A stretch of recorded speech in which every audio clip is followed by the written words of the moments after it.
Was poppin', was poppin', was poppin'. Welcome to Nikki and Moose. I'm Nikki. That's Moose. What's up, Moose? What up, y'all? And welcome to episode 60. Another milestone decade. This topic has been coming up a little bit, so we're just going to make it a whole theme. Should you follow the trends? Should you yes? Should you no? So we're going to be talking about, of course, Drake and Kanye. Yes, once again, we are. More of the metaverse talk. Adele and it's not Young Jeezy anymore. It's just Jeezy. Okay, it's just Jeezy. These are the little topics that we got. Moose, how you feel about it? Hey, I'm excited for this, man. The metaverse is taking off. Drake and Yeezy one more time, but this time for better reason, at least a better cause. And we got a little surprise. It looked like we're going to be in the area, so I don't know. But yeah, I'm excited for this. Let's get into this intro. Two kids from Queens, cut from a different cloth. Now joining forces, helping you to elevate your personal brand. Yeah, I'm talking about Nikki and Moose, bringing you a never-before-seen perspective into the mindset, the mentality, the behaviors, the driving force, but more importantly, the stories behind the people and brands that you know and love the most. And you already know what time it is. It is the review of the week. This title says, "Where have I been?" I'm not sure. We've been doing this for 60 episodes, you know what I mean? But Bree is here. Thank you, Nikki and Moose, for consistently showing up to discuss in real time the money moves, wins, losses, and lessons within our culture. As an entrepreneur, military spouse, and mom, I typically keep my head down getting after the impact I'm looking to make. So I'm a little late to the party. I'm grateful that you help me keep the pulse on things I'd otherwise be missing and offer gems that I can apply in life and business. Much respect. It's Bree Carroll. Wow. Good read, Nick. Good read. I put so much focus on that. I saw that. I thought you were gonna trip at a couple places. I'm like, oh, she bounced back. Okay. Oh yeah. I was like, no, we're not doing the shout out to our day ones. I'm not doing the voice when it becomes super long.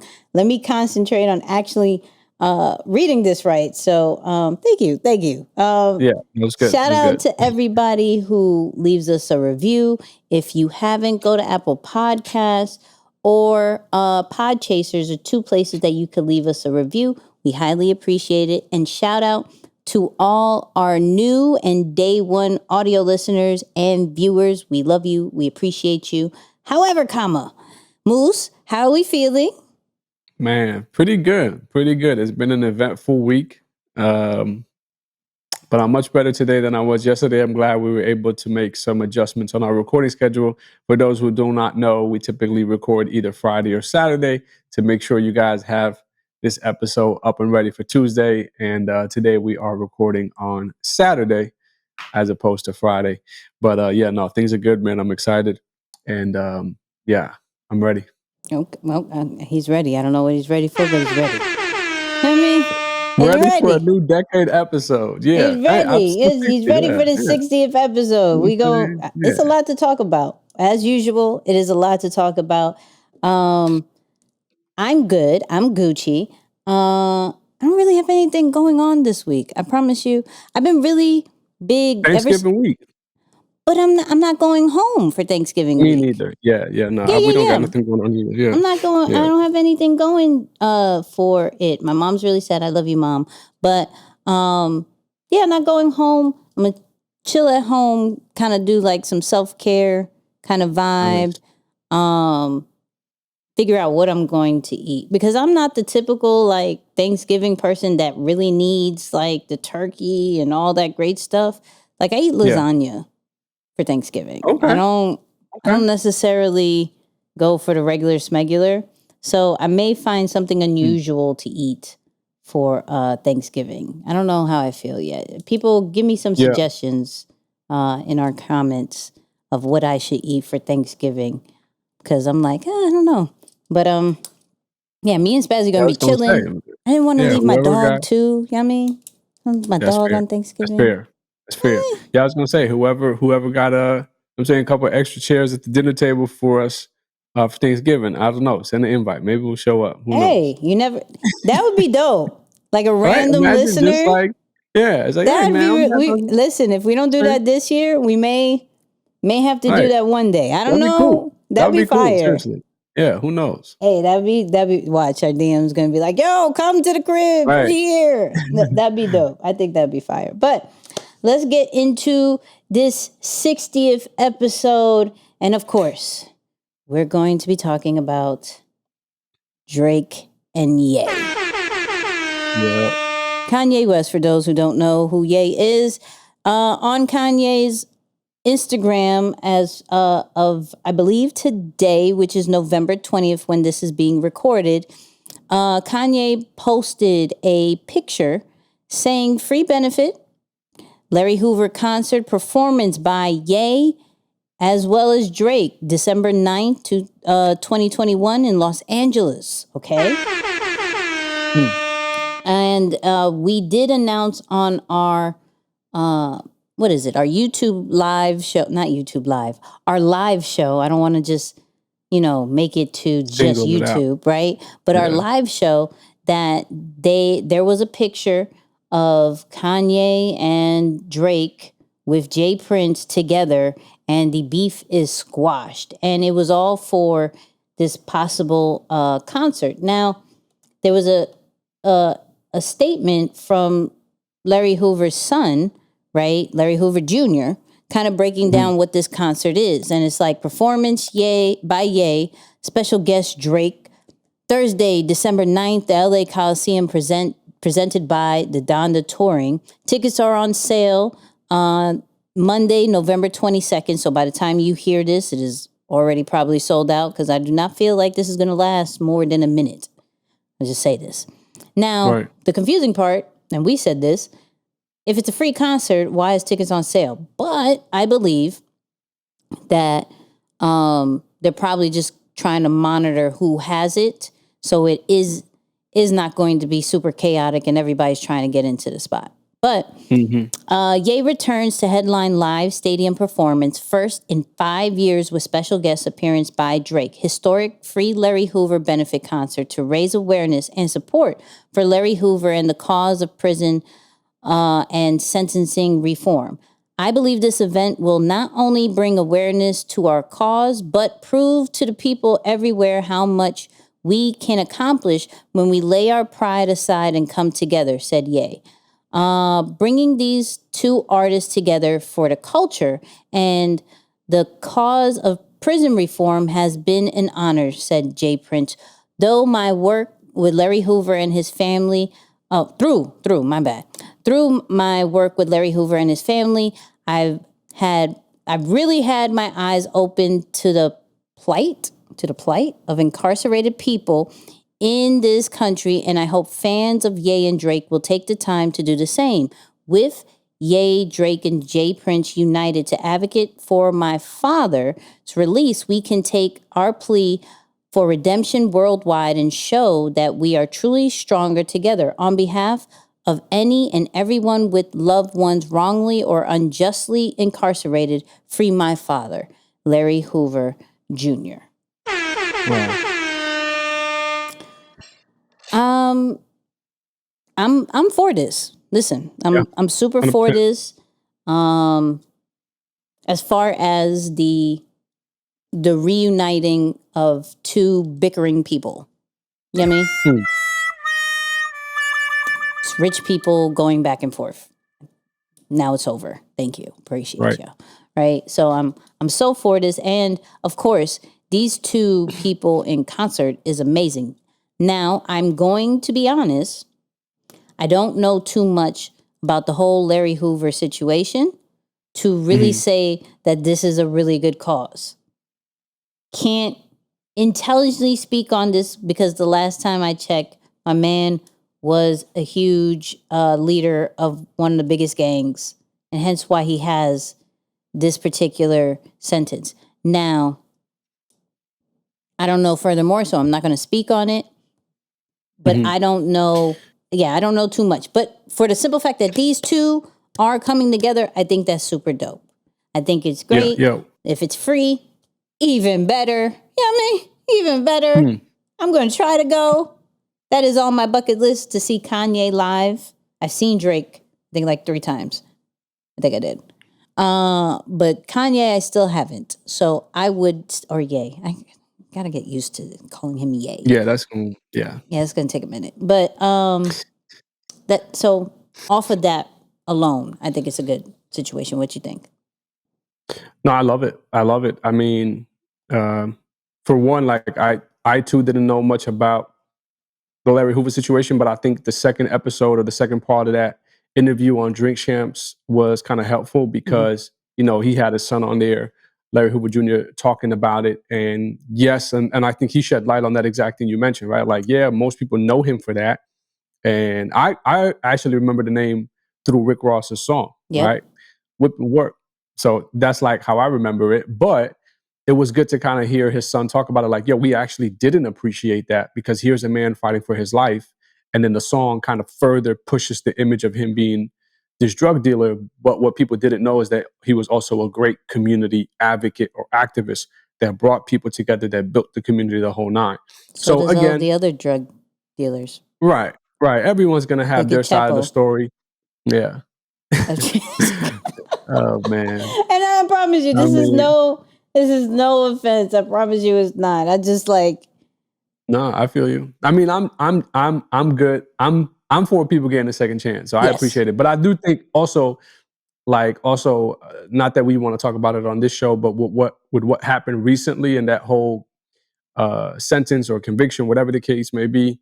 To kind of see hopefully something like this in the system getting corrected is a great cause. Now, on the flip side of it, for people who are not interested in anything as it relates to, you know, how the quote unquote system is set up, I think just seeing Drake and Yeezy kind of make that kind of like fix their problems and come back together, that also was a great thing. And a lot of people who, although may think some of it is like a little publicity stunt or whatever the case may be, I think people are also going to, you know, gain a lot of inspiration from it. So I think it's great, man. Young people are going to get a lot of inspiration from it and see it. And it's going to probably be a heck of an experience. I heard they're probably the top 2 performers. And I've never been to one of their shows, but every single person who I've talked to about, you know, either one of them performing in concert, and they always kind of rave on how they are literally some of the best. So yeah, it'll be cool. I'm gonna try and get some tickets too. So I'll be dope. Yeah, let's get that. Yeah. We may have to make this a Nikki and Moose a road trip or something. That right? Yeah, like that'll be dope. It gotta happen because that's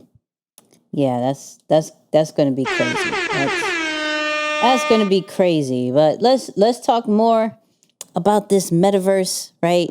Moose sent me this. I saw it a little bit and I was like, but he sent me and he was like, no, we gotta talk about it. So they're making gloves. So it could let you feel what is exactly happening in the metaverse, right? So for our audio listeners, what we have on the screen is what their so-called trial versions of the glove looks like, and somebody actually, you know, messing around with a whole bunch of wires. It's really weird. But I just still feel that the pandemic kind of like groomed you to be inside, and now the metaverse is here. I'm not even going to say is coming. Right. Is going to, I think, come more to public probably in a few more years, but it's here, and it is it's going to make everybody stay more inside. It's just going to make everybody. If I can feel what is happening, facts. I know for sure. Meta, if you want to send me and Moose a free one, so we could possibly do the podcast in the Quest in the Oculus, that'd be dope. Do the whole podcast in our little avatars. But imagine that. See, that's dope. And we can have a live audience. We'll be the first podcast ever to enter the metaverse. Let's make that happen. Yo, that'll be really dope. So I am getting an Oculus Quest or whatever the thing's called. I'm getting it for Black Friday. That is It a fact. wasn't that expensive. Oh my God, what's crazy? And I know this, everyone goes through this, but when we spoke about it, Yeah. the ad for it popped up Of course. on my phone like literally minutes later. So not surprised. But that's how I found out it wasn't that expensive. Meta's listening. Crazy. Oh yeah. I remember when they first came out, you needed like a dedicated computer to go with it. I remember that. But now you don't necessarily need that. So I'm gonna get it. And if I have to purchase one for you so we could do podcasting in the meta, that'd be fire. That'd be set your own. And we trends, could do it in people. like set your own trends. We do it like in Paris. You know what I mean? I'm with that. You know what I mean? Imagine like in the craziest places, like on top of the Eiffel Tower.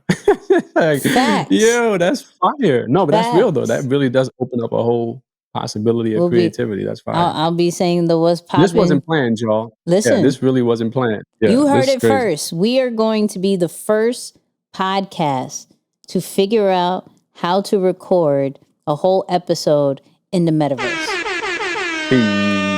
The first one. And somebody's going to hear this and they're probably going to probably going to try to grab it. I don't care. You're not going to do it as good as we do it. It's already in my mind. We're going to figure it out. We're going to have the glasses. You're going to have a whole podcast episode. And the crazy thing is, we'll probably put it behind a paywall.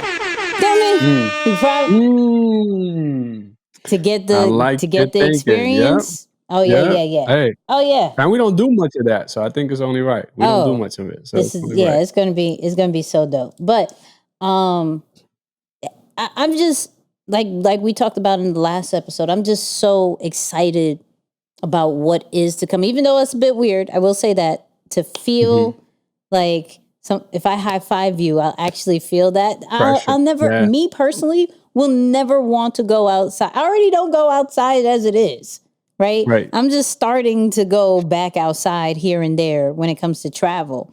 But if you're saying, hey, no, you don't need to go into the window seat no more to come see me. Let's set up our studio right here. Boom. 7 p.m. Just put your little goggles on real quick. Boom. Crazy. And we could play fight real quick, whoop-de-woo. And yo, that's wild. I think what is to come is something to really look forward to. I know we spoke about NFTs. I've started getting into it. I bought my first one. Well, not my first one, my second one today. Tried to buy one earlier this week. And that craze, even though to the public has probably died out a little bit because not all the celebrities are jumping on like they were. But from a community standpoint, from a business model, it makes so much sense. So listen to how this happened, right? So I was looking to try to get a Meta Thug, right? Something that Chris Brown actually advertised. And I was following for a little bit. They had like 50,000 members in their Discord or something, right? Wow. Now, it sold out in 14 minutes. And it's supposed to unlock like different events and things like that once you have that particular NFT. The thing is that they said in that same night, everybody who's trying to sell it for 2 Ethereum, right? For those people who don't know how much that is in USD, that's like $4,000 is 1 Ethereum. So that's like over $8,000. They said, don't sell it for anything less. Sell it for 2 Ethereum. So that already puts the demand super high. And then they said something about, we're about to sweep everything that's on the floor and make the demand even higher. So the community really can build up the hype of these particular NFTs in which you can make a lot of money off of. I thought that was genius to not allow the public to really control what the price is, but allow the community and they get paid as well. I think that was amazing what they're doing in these different communities. I'm going in their different Discords and just kind of paying attention to the chats and things like that. So, not even on trying to do it myself, just trying to just understand the language, Right. understand the world, and it's like, oh, they move as a unit. Unit. Yeah. That Yeah, no, it's so dope. takes community to a whole new level. Yeah, no, it's so dope. I mean, we talked about it, ironically enough, just before we started recording. Like, I'm starting to kind of look at it and see like what's the meaning behind it, because I know everyone, and I think this is important, right? And hopefully this will fall in line with what we're talking about today. But I think it's important for anyone. Last week we ended the episode talking about don't reject things that are new, right? Yeah. Because you can kind of miss out on things. Yeah. It's no longer an excuse for us to not be exposed to new information. So, but I think everyone should spend some time just getting to the fundamentals of what some of these new trends are. Like, what is metaverse? What is Bitcoin? What is blockchain? What is NFTs? Like, just figure out the basics. So I kind of did a little bit of that myself, and I started understanding like, what's DeFi? What's DOA? Right? Or DAO, right? Now, like, and I'm starting to understand all these things, and I'm like, understanding the basics of why these things are important, it helps you, or what they're trying to do, it helps you make sense of why people are raving about some of these concepts instead of being quick to reject them. Yeah. So you're right. This whole concept of NFTs, I think, is going to continue to take off more and more, because it's putting the power back in the community hands, or the hands of the community, as opposed to the hands of corporate. That's literally like some of their slogans.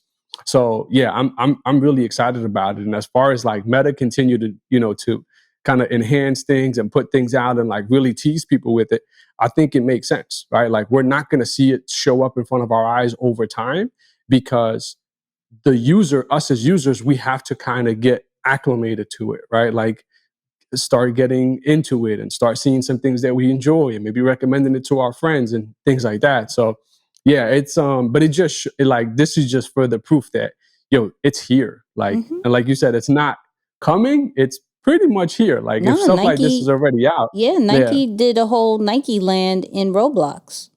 Seen that? Yeah. Fire. And there's more to come. So yeah, people, as we learn more about the metaverse, we will definitely make it a part of Nikki and Moose. If it is that serious, we may have to make it a whole separate segment of updates of the metaverse, so we can all be in tune, regardless of what age we are. We all at least need to know that this is about to happen, because this isn't going anywhere. This isn't going anywhere. But there was a huge release. Finally, Adele is back. She released an album called 30. And it has been highly anticipated. I was looking up Adele's stats real quick, right? You know how many Grammys she won? Do you know? Nah, enlighten us. 15 Grammys, 9 Brits, multiple billboards, a global what is that called, a Golden Globe Award. She has a lot. She's done a lot, right? And so of course there's probably a lot of pressure going towards this album and things like that, and especially with the new rave of artists trying to just break on TikTok and things like that, right? So with being a music artist, you got to pay attention to the trends. You got to pay attention to what's going to work, what's not. And she said something very, very, very interesting about TikTok, as far as was she going to get on it? Was she going to make music for it? Things like that. So this is what Adele said. But it was like, if everyone's making music for the TikTok, who's making the music for my generation? Who's making the music for my peers? I will do that job gladly. I'd rather cater to people that have are on my level in terms of the amount of time we've spent on Earth and all the things we've been through. Then I don't want 12-year-olds listening to this record. It's a bit too deep. But the 30 and 40-year-olds that are all committing to themselves and doing therapy, that's my vibe. Yeah. Because that's what I was doing. Yeah.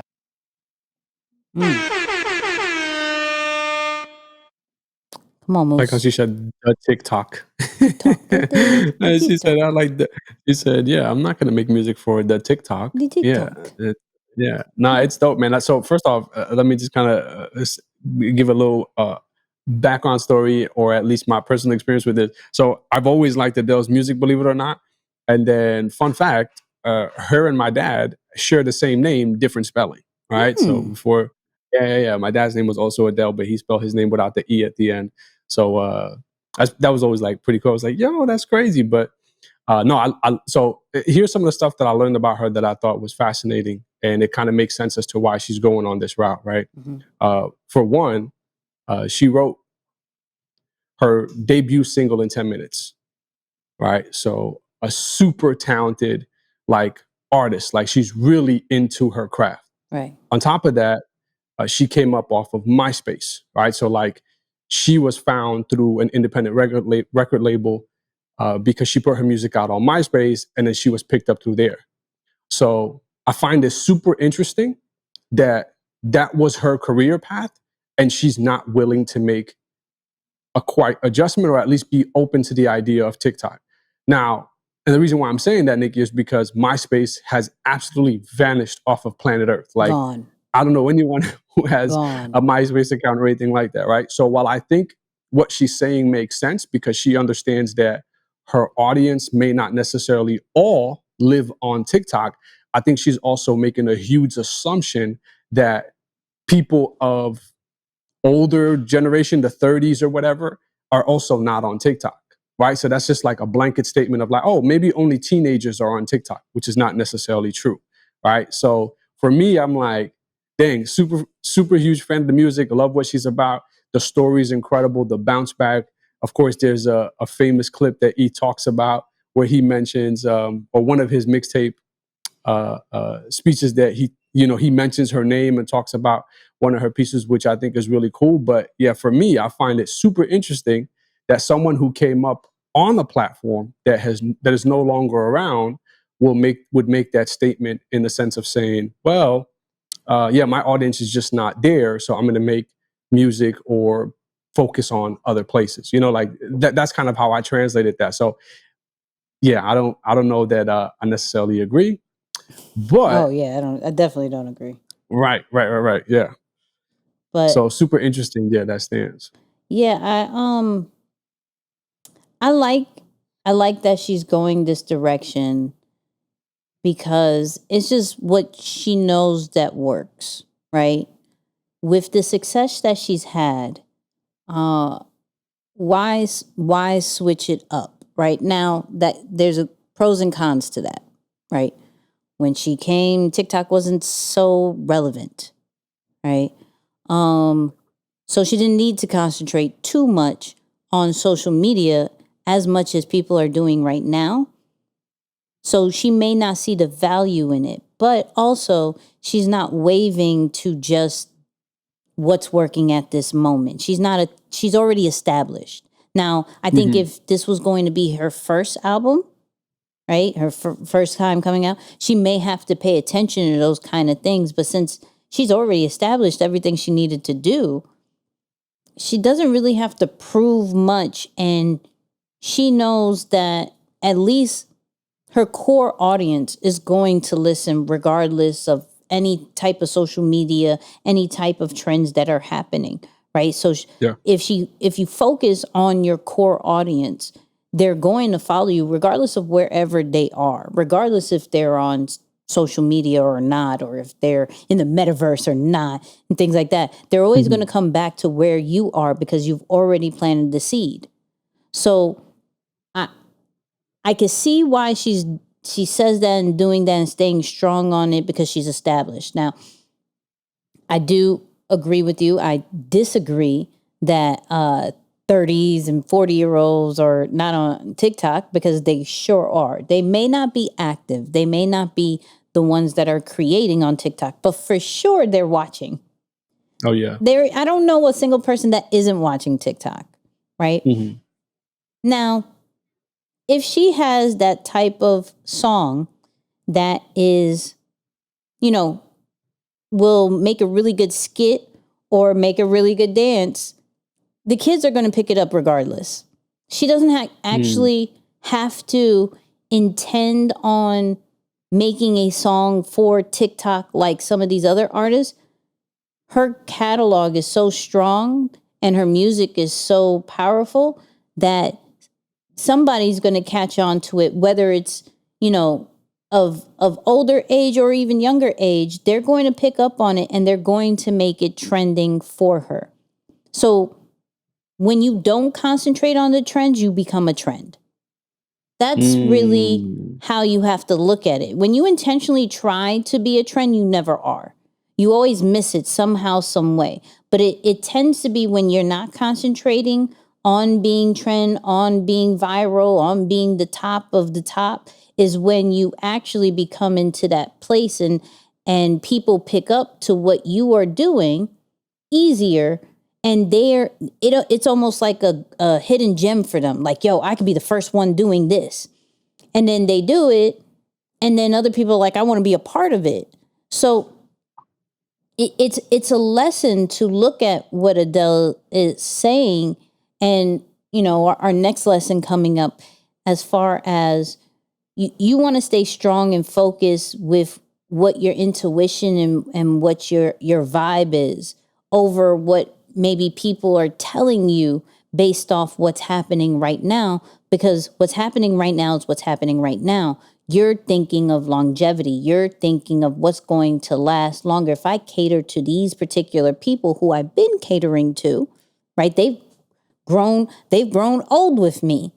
So I'm going to cater to them. And as they get older, they're still going to remember my name. They're still going to remember my music. They're going to still remember the things that I've done and did for them and just served them instead of serving the masses, right? So she's thinking longevity and she's thinking legacy compared to thinking of trending and viralness at this moment. So I give Adele props for that, because I think that's really dope of her, as far as just staying true to who she is.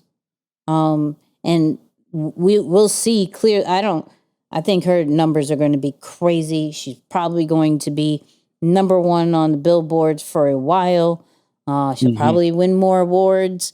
So her strategy on this, I think this is her second album. Don't quote me. I'm not the super Adele fan, but I know this is another album. This is not her first. So I think this one's going to be a success too. And we'll see what, if she does become a trend in the future. I mean? Yeah, no, for sure. I like that. So, I had to bring in, not necessarily a wild card. I was watching this interview, right, of formerly known as Young Jeezy. Now just Jeezy, because all the young people drop the youngs once they get old, right? Yeah, I love that. So Jeezy, who had to look it up, according to the internet, net worth 100 to 20 million, right? Give or take, right? Not only from the music, but from real estate and from some of his ventures. He has like a sports drink.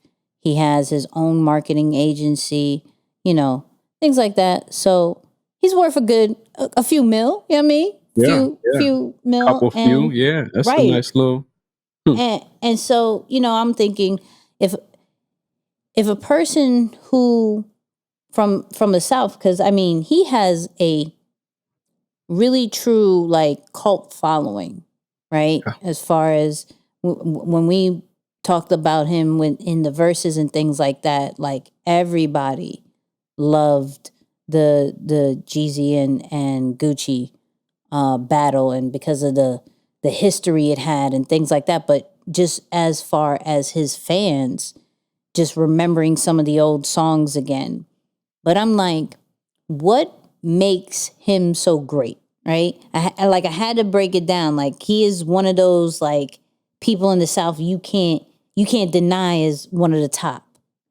So I was watching this interview and he said something that really intrigued me as far as his mixtapes and what people were doing at the time, and what he did was clearly different. And he believes that's what created his success. So let's just get into that clip. And I just remember tricking them, sitting me down. I was just like, what are you doing with these mixtapes with Jazzy them? I was like, I'm giving them away. It was like, man, that's the biggest mistake you ever made in your life, giving your music away. And I stand here today to say that businessman in me to get here where I'm at told me back then that was gonna be the best decision I ever made. Because right now, today, I can stand on any stage and do those same songs because I built real belief in the people who really rock with me because I gave them what I had. And that goes back to what my grandmother always told me. If you ever want somebody to do something for you, do something for them first.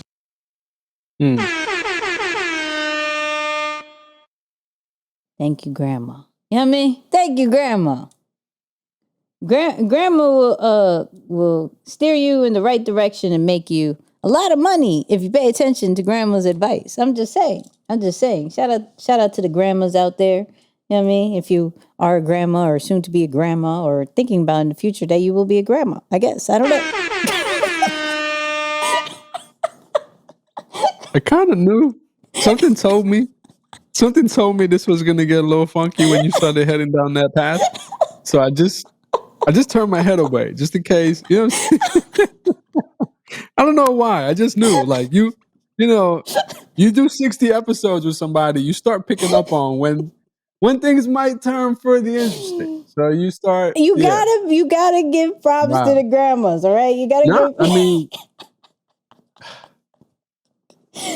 Okay, all right. Oh man, I love it.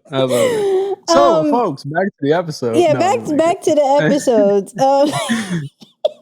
Okay, man. I'm back. I promise you, I'm back.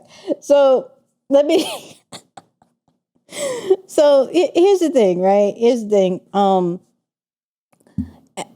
I'm big on serving, right? I'm big on serving and listening to Grandma, but I'm big on serving, and I'm really crying. This is the bad part about this, so bear with me.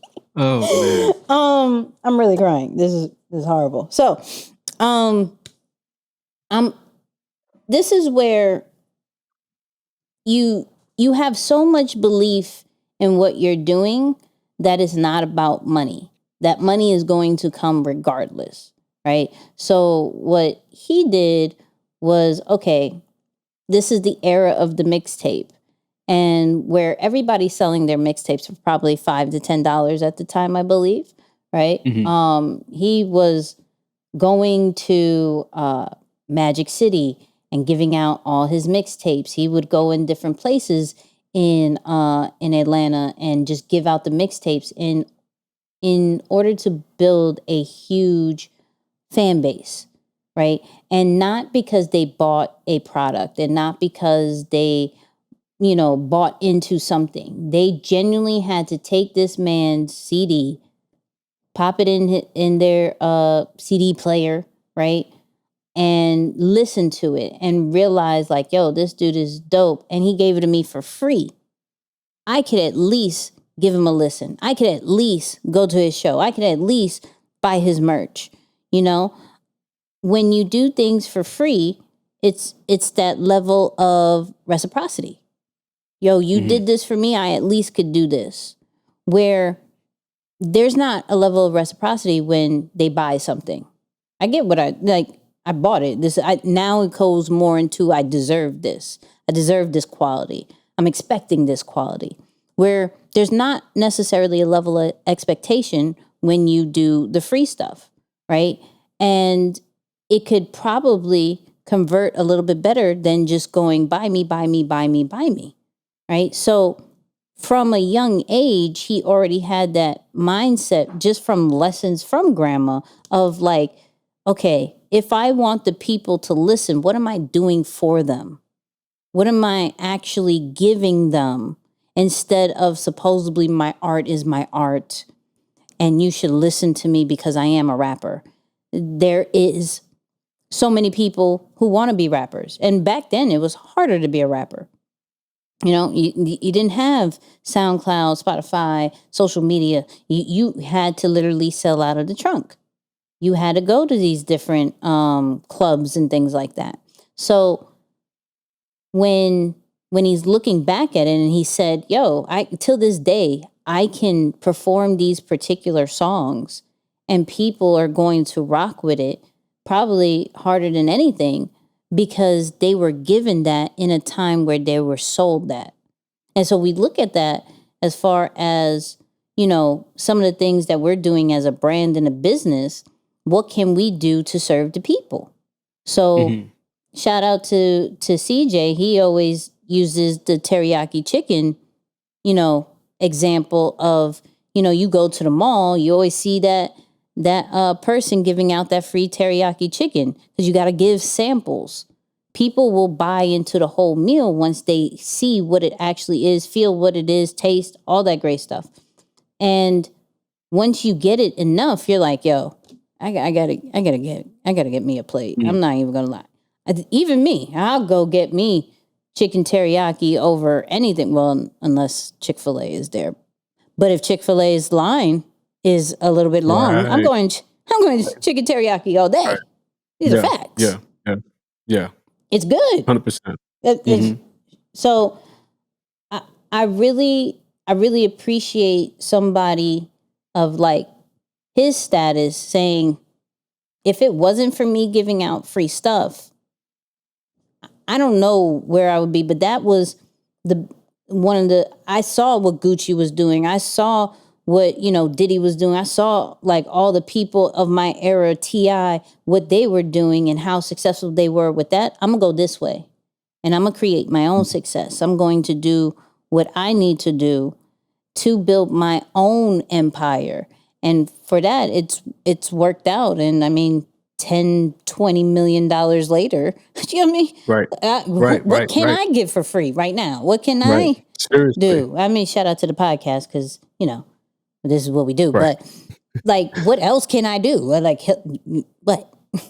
Yeah. No, it's a powerful word. And seriously, man, for whoever missed out on our live show last week, please go back and check that one out, right? Because like, if you remember last week, we talked about evaluating the cost of free. Yep.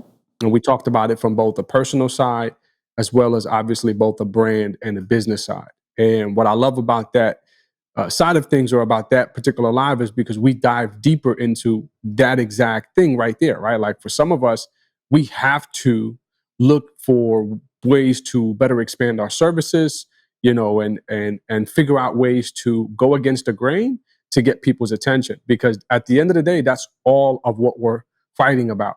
Now, on that episode, I was kind of talking about during my preparation, or even just the way I've been studying lately, I'm learning the biggest difference between people who are wealthy and people who are not. And the main difference is that people who are wealthy don't look at money as something that gives them value or validation, but they look at money as something that they can use to acquire resources, right? Opportunities, create opportunities, upgrade their equipment. Like they literally use money as a resource as opposed to letting money use them in a way. So it all goes back to your point, Nikki. Like if that's the attachment that we have to money, if all we think about is money, if we look at our craft as an opportunity to make money, and yes, I'm not saying that money is bad, but I'm just saying if our attachment to money or we're so obsessed with it, we can't see some of these other opportunities to be like, you know what, you're actually good on the money. Because at the end of the day, this is just a tool. This is just a resource. As a matter of fact, if I can show that I'm willing to hold off in certain cases, I'm actually going to do more with it, right? Or get more of it. So I love this approach because it really does kind of validate that principle that we talked about. The wealthy don't chase money. They simply use money. All right. So I think that leaves room for all of us. Like, man, if you hit a wall, it's clearly because maybe we're not utilizing money to the best of our ability, right? Like I'm at that point now where I'm like, maybe I need to start investing a little bit more in more training and more education and doing a little bit more free. And, you know, because quite frankly, it happens to everyone. You get a nice little run and you think this is going to be the thing that holds you over. Other people catch up or trends change or things happen. And then you got to adjust in and get yourself back going. So no, I can't argue against that. I think that's a phenomenal word. Shout out to Grandma for the nugget. Shout out to Abuelas. You know what I mean? Shout out to them. Now, there was this bar that he said in the same interview that made me like, oh my God. Like, I wanted to share it with you and the audience because it just it flipped even like how I may sit at a table kind of thing. Like it opened my mind. So let me play that clip real quick. Everybody around me was pretty much dead in jail. So to me, I understood the consequences of what I was doing was death or jail. I didn't want either. So that entailed for me to be smart. That entailed for me to be a learner. That entailed for me to be a listener. And that entailed for me to go into a room and be able to just play the position of, a follower and not let everybody know that you're the head of the table.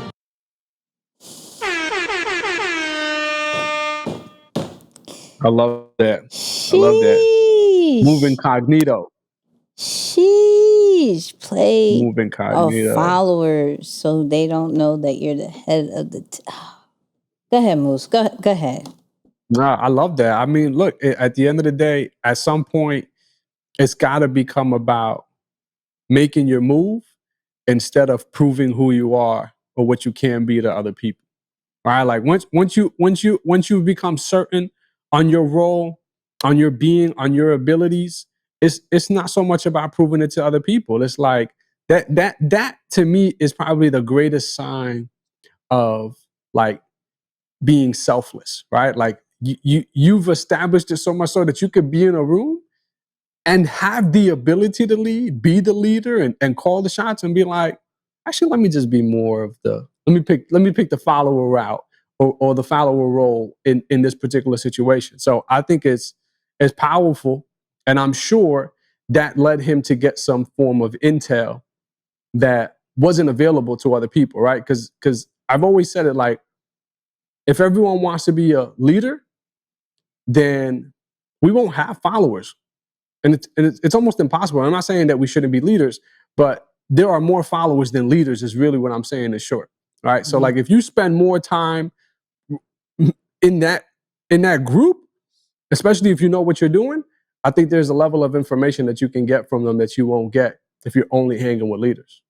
I see what you did there. I see what you did there. I see what. Yeah, thanks. No, that's good.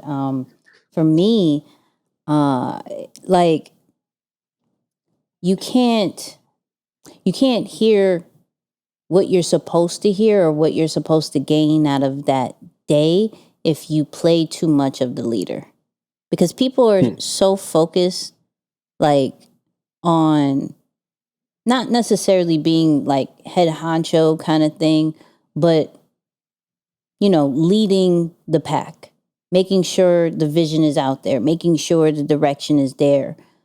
But we have to sometimes sit back and learn too and listen too, because we can gain so much from everybody who's at the table or everybody that's in the room, regardless if they have a leadership position or not. There's something we can still learn from everybody, from the librarian, the janitor, to the cop that gives us the ticket. Like there's things we can learn from everybody, right? And when he sit there and said like, I'm gonna be at the table and just be a follower, it just allows him to receive more than he has to give, right? Mm-hmm. That doesn't necessarily make him less of a leader. That doesn't necessarily make people look at him down or anything like that. It's more of how open-minded can I be within this particular meeting or in this particular, place that I'm in. If I'm so focused on being the head honcho, I may miss something. I may miss my next deal. I may miss the next move I'm supposed to make that can actually make me a couple of thousand, a couple of millions, depending on who you are and what you are receiving. And it made me think like, man, let me fall back a little bit, let me, and to be transparent, I think because we're in many rooms where we do have to sit back and just listen. So when I'm finally in a position to be in a table and lead, I don't hesitate but to do that. But sometimes now I'm looking at it like, nah, like maybe you were in a position to follow and continue that pace because you learned a lot when you been on that receiving end. Sometimes you don't have to say so much. Sometimes you don't have to do so much, and you gain more, whether it's knowledge, whether it's opportunities, when you just play the follower position rather than always being the one that gives it out, because then you're not in a position to receive. So that bar for me, for some reason, like hit different. I was like, bump the, not to say that, okay, the whole, I got to do this because I could like go to jail or die. I mean, clearly, that's important too. But right. to say, yo, it's not super needed to be this, leader 24/7. I'm here for this. Yeah, no, it's powerful. It's powerful. I'm here for this. But this is all brought to you by Ecamm. You see this? You see how this is doing it for our audio listeners? When you go on YouTube, you will see how this is. Our whole podcast is produced on Ecamm, which is a Mac-only software, right? And so if you want 14 days free of trying out Ecamm, go to nickyandmoose.com/Ecamm, ECAMM, and start your 14-day trial. Follow us on Nikki and Moose everywhere. Join our live show Tuesdays, 8 p.m. Eastern, 7 p.m. Central. Yep. 5. Thank you. Why do I always struggle with this? 5 p.m. West Coast time. But Moose, final words. Yeah, man. As you know, they say some cliches are, or some things are just cliche. I've always said that some cliches are worth taking to the bank. So I just want to remind you of something, right? Remember this, that the light always comes after dark. And really what I'm saying is that there's no nighttime where the sun hasn't risen the next day. So instead of worrying and stressing about the things that you can't control, focus on your process, because no wishing or worrying will make the day come sooner. All right, there's a process to it. So formulate your process.